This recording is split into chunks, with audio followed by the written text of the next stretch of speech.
O Santos Laguna já deu a sua resposta para o Corinthians. Eu te conto isso e muito mais sobre esse sábado, que tem jogo ainda na Neoquímica Arena. Bora lá, rapidinho.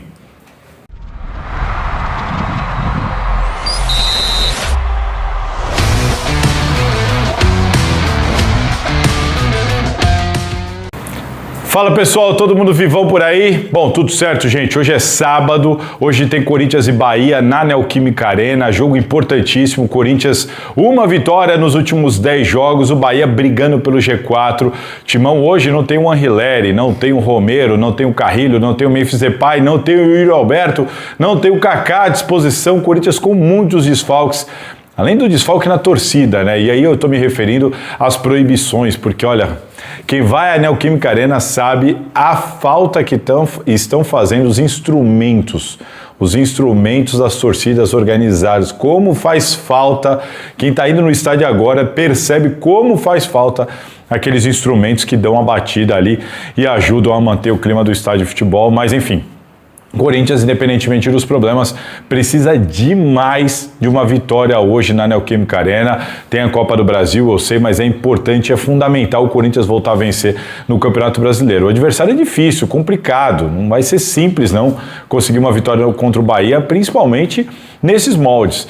Eu, por mim, até postei um short sobre isso aqui na Salazar TV, iria de Kaique e Guinegão. Pode não ser, né, a melhor solução do planeta, mas acho que até animicamente para a torcida vai ser melhor apoiar a molecada entrar sem medo dentro de casa, porque você começar o jogo com Thales Magno e Héctor Hernandes, na fase que vivem esses dois, eu acho que criaria uma sensação de desânimo imediata assim que saísse a escalação. Então, pelo menos com a molecada, você tem pelo menos o benefício da dúvida, vai lá, apoia a molecada e tenta alguma coisa com o Garro encostando, com o Breno Bidon, com o Martinez, com o Ranieri, Mateuzinho de um lado, Matheus Bidu do outro e dessa maneira tentar um resultado positivo, mas que principalmente a postura não seja igual à postura que o Corinthians teve contra o Juventude, porque a derrota contra o Juventude foi assim uma vergonha pela situação do Juventude e pela maneira como o Corinthians se comportou dentro de campo. Bom, é isso, mais tarde então tem pós-jogo do Salazar. Bora então falar do noticiário, porque tem notícia hoje sobre política, justiça e também transferban. Venha comigo, vamos embora.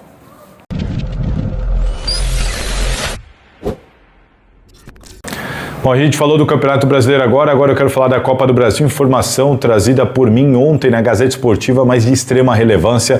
O Corinthians, por meio das negociações do Pantaleão e do Charles, que gerem o Charles é quem gera esse departamento ligado a ingressos, logística e tudo mais. O Pantaleão, diretor jurídico, superintendente jurídico do Corinthians, na verdade, e eles conseguiram algo raro, viu? Conversaram com a equipe do Petralha, acho que pegaram o homem ali de bom humor, porque normalmente o Atlético Paranaense cede ali 1.500, 1.600 ingressos e por primeiro jogo da Copa do Brasil, nas quartas de final lá na Arena da Baixada, a torcida do Corinthians terá à sua disposição 4.000 ingressos, 4.000 ingressos. Cerca de 500 vão para as torcidas organizadas e os demais serão comercializados pelo site do Atlético Paranaense.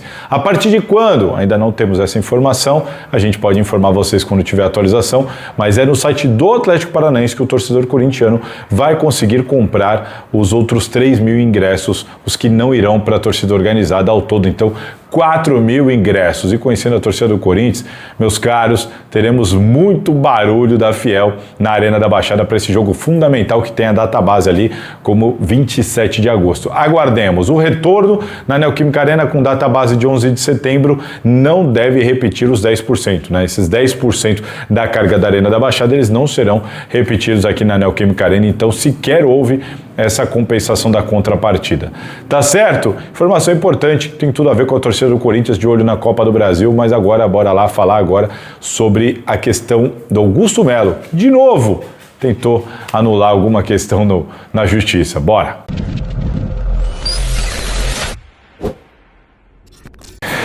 Bom, o Augusto Melo, ele realmente não cansa, né? Mais uma ação indeferida pela justiça. Cara, sem brincadeira, eu acho que já estamos nos aproximando aí de 30 indeferimentos, não sei. É até chato falar sobre isso, mas enfim, é notícia, né? Dessa vez ele tentou anular o processo penal por suposta irregularidade nos trabalhos do GAECO e da Polícia Civil. Resumindo para vocês, ele, enfim, alega ali supostas irregularidades no trabalho que foi feito pela promotoria do Ministério Público, né, representada pelo promotor do GAECO, o Juliano Atoge, e também o trabalho do Thiago Fernando Correia, o delegado da Polícia Civil. Ele alega ali algumas irregularidades que, no entendimento da defesa do Augusto Melo, deveriam culminar com a anulação do processo penal, que ele está sendo processado por associação criminosa, furto qualificado e lavagem de dinheiro. Teve os bens sequestrados e também vai ter que se juntar aos demais indiciados para ressarcir o Corinthians em 40 milhões de reais. E ele alega que houve ali alguma irregularidade da Polícia Civil, ou do GAECO, ou dos dois, e que dessa maneira todo o processo deveria ser anulado. E a Justiça, mais uma vez, indeferiu o caso, não deu razão para a defesa do Augusto Melo e tudo segue normalmente. Augusto Melo, né, como a gente sempre fala, que se defenda sobre o CPF dele e esqueça o Corinthians nesse momento. Aparentemente, no Corinthians, sobre a questão dele ter sido empichado definitivamente, aparentemente, pelo menos por enquanto, não se houve notícia de nenhuma ação para tentar anular a decisão dos sócios do Corinthians. E aquilo que eu sempre falo, não dá para alegar que é algo político, né? Não dá para alegar. Afinal, o Augusto Melo perdeu o apoio interno de seus diretores, o Augusto Melo perdeu o apoio no Conselho Deliberativo, o Augusto Melo perdeu o apoio no CORE, nos órgãos fiscalizadores, perdeu o apoio da torcida organizada, perdeu o apoio depois dos sócios e também foi indiciado sobre tudo isso que foi apontado pela Polícia Civil e também pelo Ministério Público, pelo GAECO, e agora está nas mãos da Justiça, que já soltou diversos indeferimentos sobre diversos pedidos. Ou seja, não dá para dizer que é algo político, está muito acima disso, está muito além disso, a não ser que o Augusto Melo acredite num grande esquema, né, numa grande teoria da conspiração, onde todos os órgãos públicos internos do Corinthians, aliados aos sócios do clube e à justiça brasileira, está todo mundo envolvido para causar problemas ao Augusto Melo, para incriminar o Augusto Melo, né? Tem que ser muito inocente, mas ainda tem quem defenda. Bom, seguimos. A notícia agora é também sobre política, mas sobre o cenário que se aventa para as eleições indiretas do Timão. Bora lá.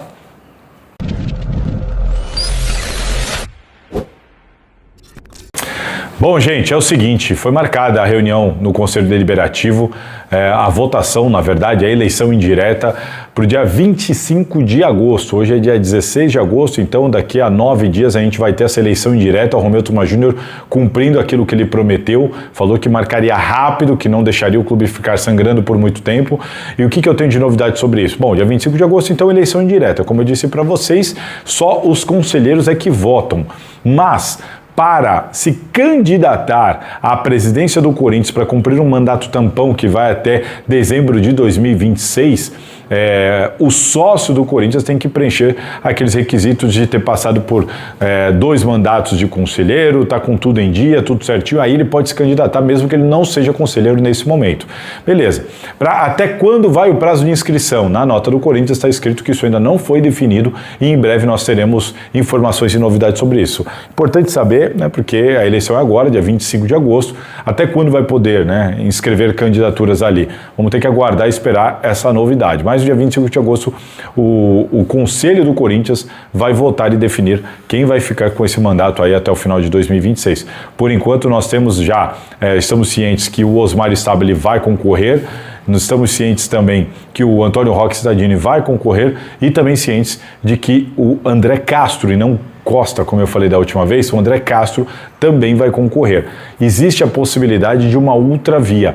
Ilmar Chiavenato é um dos nomes que politicamente, internamente nos bastidores se conversa, e até um outro nome que não o do Ilmar, mas tem gente conversando sobre o que eles chamam de terceira via. E falo terceira via porque entendem que só Cittadini e Osmar teriam possibilidades nesse momento. O André Castro é visto como alguém praticamente sem votos, apesar que tem uma informação aqui, atenção, informação exclusiva. A base de apoio do Augusto Melo, a base que apoiou Augusto Melo, esteve com ele até o final, eles vão votar no André Castro. Tá? A base de apoio do Augusto Melo está com o André Castro. André Castro tem o apoio de Augusto Melo e de seus pares. O Antônio Roque Stadini procura apoio em outras alas. O Osmar Stabile também recebeu recentemente o apoio maciço da Chapa 82, o movimento Corinthians Grande, por meio do vice-presidente Armando Mendonça, e também está negociando seus apoios em outras chapas. E é isso. A gente vai ter que aguardar para ver qual que é a movimentação. O Osmar Stabile corre risco, porque, como eu disse aqui num outro vídeo, esse apoio da 82 dá a ele um apoio, mas também dá a ele uma rejeição grande, porque tem muita gente que quer apoiar o Osmar, mas não quer apoiar o 82, não gosta desse vínculo. Enfim, é algo que eu expliquei no outro vídeo, é só vocês assistirem aqui, mas ficam essas duas informações novas. André Castro tem o apoio do pessoal do Augusto Melo e talvez surja um novo nome, que pode ser o Wilmar Chiavenato, ou um nome que não ele, mas um novo nome para essa eleição, que ainda não tem a data das inscrições, a data limite para as inscrições, tem a data da votação, que não vai votar só o presidente, que vai ficar até o final de 2026, vai votar também o novo vice-presidente do Conselho Deliberativo, já que o Robertson Medeiros, o Dunga, pediu o afastamento. Quem for eleito vai ser vice-presidente do Conselho Deliberativo e automaticamente ganha cadeira no CORE e também assume a presidência da Comissão de Ética, um dos cargos talvez o mais importante nesse momento histórico do Corinthians, porque é a Comissão de Ética que vai ter que dar andamento e investigar, apurar questões que estão na Comissão de Ética há anos e outras que entraram agora. E aí eu falo sobre André Sanches, o Duílio, caso ainda seja inserido na Comissão de Ética, por enquanto não foi, sobre o Rosala, sobre Armando, sobre o Rubão, sobre o Mané da Carne, que está lá há anos. A Comissão de Ética vai ser responsável por apurar tudo isso, levar para o Conselho Deliberativo, para o Conselho ver se leva para o plenário ou não. Importantíssimo. Se o Corinthians vai ser passado a limpo, depende muito de quem vai assumir essa Comissão de Ética, algo que era irrelevante até pouco tempo atrás, agora é um cargo fundamental e importante para acontecer no Corinthians, essa varredura, para acontecer no Corinthians, as apurações que o torcedor tanto quer. Bom, no dia 25 de agosto serão definidos, então, esses dois cargos importantes, o de presidente e novo, presidente e vice-presidente, e também o do novo vice-presidente do Conselho Deliberativo e, consequentemente, da Comissão de Ética. Tá certo? É isso. Bora agora falar da proposta que o Corinthians fez para o Santos Laguna e da resposta dos mexicanos.